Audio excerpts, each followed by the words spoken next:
বলো। বিশ্বরঞ্জন রাজ।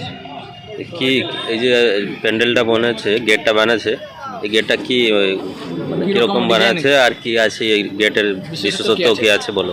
তো মেনলি আমরা যে কাজটা এখানে আমরা প্রেজেন্ট করছি, তো এখানে আমরা একটা মডার্ন একটা আর্কিটেকচার একটা ফর্ম দিয়েছি, ঠিক আছে।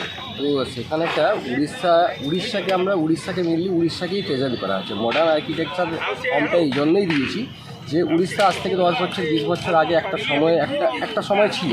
তো সেখান থেকে আস্তে আস্তে উড়িষ্যার যে ওই ডেভেলপের জন্য একটা মডার্ন একটা স্ট্রাকচার একটা ফর্ম দিয়েছি, এবং সেই মডার্ন আর্কিটেকচারের সঙ্গে উড়িষ্যার কালচার সংস্কৃতি যেটা আছে সেটা আমরা তুলে ধরার চেষ্টা করেছি, ঠিক আছে।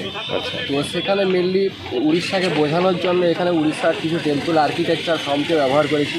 তার সঙ্গে উড়িষ্যার যত ফেস্টিভ্যাল আছে সেই ফেস্টিভ্যালগুলোকে একটা প্রেজেন্টেশন ওখানে দিয়েছি। এছাড়া উড়িষ্যাতে যেটা মানে চিত্রকলা, যেটা ট্রাইবাল চিত্রকলা, যেটা সৌরা পেন্টিংয়ের একটা বিশেষ একটা স্থান দিয়েছি। এছাড়া উড়িষ্যার বিভিন্ন শিল্পীর বিভিন্ন রকম চিত্রকলা, ফোক আর্ট, এটা আমরা আমাদের এই মূল গেটে আমরা কিন্তু তারই প্রাধান্য দিয়েছি। কতজন মিস্ত্রি লাগে আছে এখানে কাজ করে প্রায় 30 থেকে 35 জন। কতদিন ধরে কাজ 1 চলে? মাস ধরে কাজ হয়েছে। 1 মাস ধরে কাজ। 1 মাস ধরে কাজ হয়েছে। তারপরে এই কাজটার জন্য একটা টেবিল ওয়ার্কও হয়েছে, যে একটা যেটা মানে ঘরে যে কাজটা শুধু এই গেটের জন্য কত টাকা খরচা হবে আনুমানিক?